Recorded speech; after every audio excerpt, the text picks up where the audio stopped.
우리에게 너무나도 익숙한 동화, 백설공주? 다들 어릴 때 한 번쯤은 읽어보셨죠?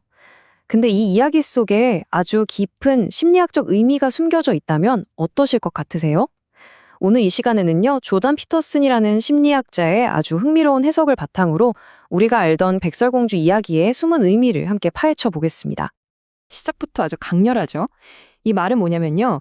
요즘 나오는 이야기들, 특히 디즈니가 만든 백설공주가 원작이 가진 그 깊고 원형적인 의미를 놓치고 있다는 좀 날카로운 지적입니다.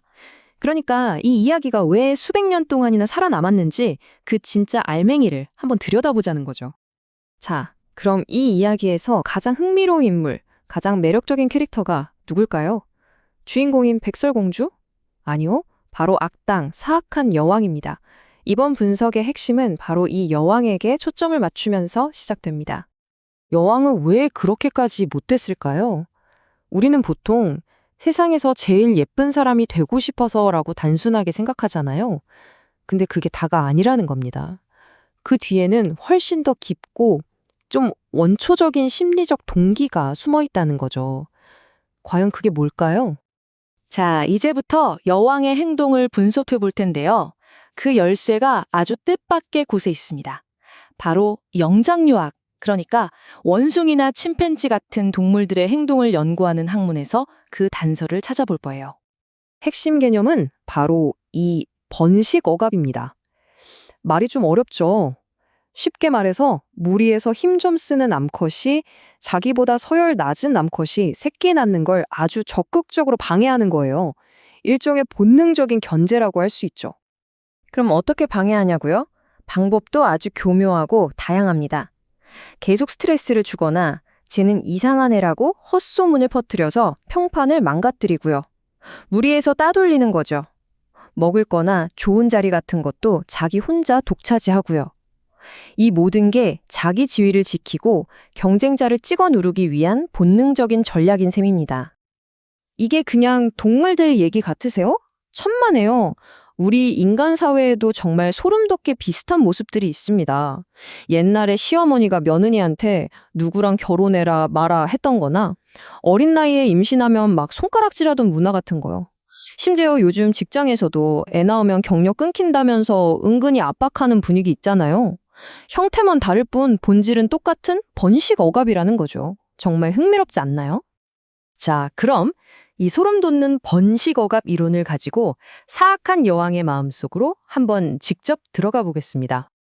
여왕이 백설공주랑 싸우는 건 단순히 한 명의 예쁜 소녀를 질투하는 게 아니에요. 이건 늙음이 젊음 그 자체를 상대로 벌이는 절대로 이길 수 없는 전쟁 같은 겁니다. 번식이라는 관점에서 보면 나이는 결국 젊음에게 자리를 내어줄 수밖에 없으니까요. 그리고 그 유명한 마법 거울, 이것도 그냥 허영심의 도구가 아닙니다. 거울은 우리 자신을 객관적으로 보게 만들잖아요. 이걸 자기인식이라고 하는데 신기하게도 심리학적으로 보면 사람이 자기를 의식할수록 불안이나 수치심 같은 부정적인 감정을 더 많이 느낀대요. 그러니까 여왕은 매일 거울을 들여다보면서 스스로를 불행과 질투의 불구덩이 속으로 밀어넣고 있었던 겁니다. 여기서 여왕은 심리학에서 말하는 집어삼키는 어머니라는 원형의 완벽한 예시가 됩니다. 자식의 성장을 돕기는커녕 그 잠재력과 생명력을 질투해서 파괴하려는 아주 병적인 모성이죠. 자기 뼈에서 칼슘을 빼서 자식에게 젖을 물리는 진정한 어머니의 모습과는 완전히 정반대에 있는 끔찍한 존재인 겁니다. 그래서 여왕의 공격이 갈수록 교묘하고 악랄해지는 거예요. 처음에는 코르셋으로 몸을 조이는 물리적인 공격으로 시작해서 독이 든 비스로 아름다움을 공격하고요. 마지막엔 독사과.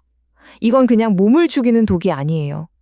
파괴적인 생각, 유해한 이데올로기 같은 걸로 영혼 자체를 죽이려는 궁극의 공격인 거죠. 자, 이렇게 무시무시한 공격을 받는 백설공주는 어떻게 살아남았을까요? 이제 이야기의 초점을 백설공주의 여정으로 옮겨보겠습니다. 그녀의 첫 번째 방어선이 나타나죠. 백설공주가 피신한 곳이 바로 난쟁이들의 집이죠. 이 난쟁이들은 그냥 귀엽고 우스꽝스러운 캐릭터가 아닙니다. 이 해석에 따르면요, 그들은 혼돈의 숲속에서 묵묵히 일하면서 질서를 만들어가는 아주 성실하고 안정적인 평범한 남성성을 상징하는 존재들입니다.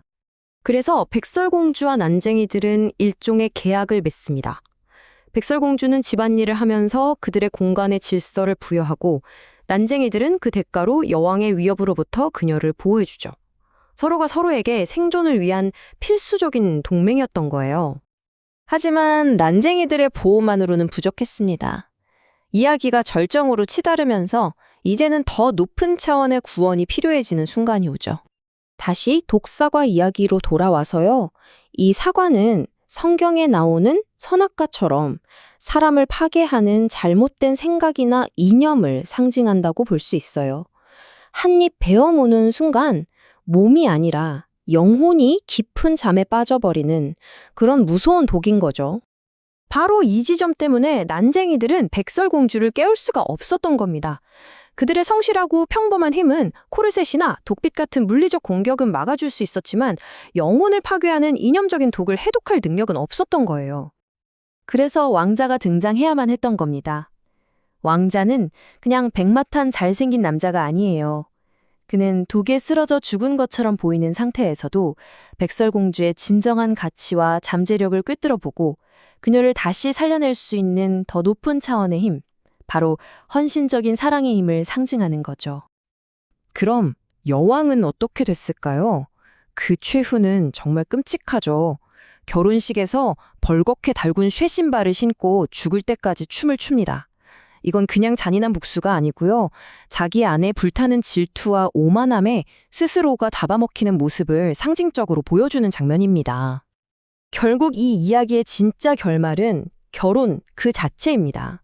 단순히 그래서 행복하게 살았답니다가 아니고요. 한 사람과의 헌신적이고 영원한 관계를 맺는 것, 그것이야말로 여왕으로 상징되는 파괴적인 악에 대한 가장 완벽하고 마법적인 방어막이라는 걸 보여주는 거죠. 자, 이렇게 백설공주 이야기를 심리학적으로 깊이 파고들어 봤습니다. 어떠셨나요? 이 분석을 마치면서 마지막으로 질문 하나를 던지고 싶습니다. 우리가 어릴 적 그냥 재밌게만 들었던 이 오래된 이야기들 속에 어쩌면 우리가 아직 다 이해하지 못한 인간 본성에 대한 놀라운 진실들이 숨어 있는 건 아닐까요?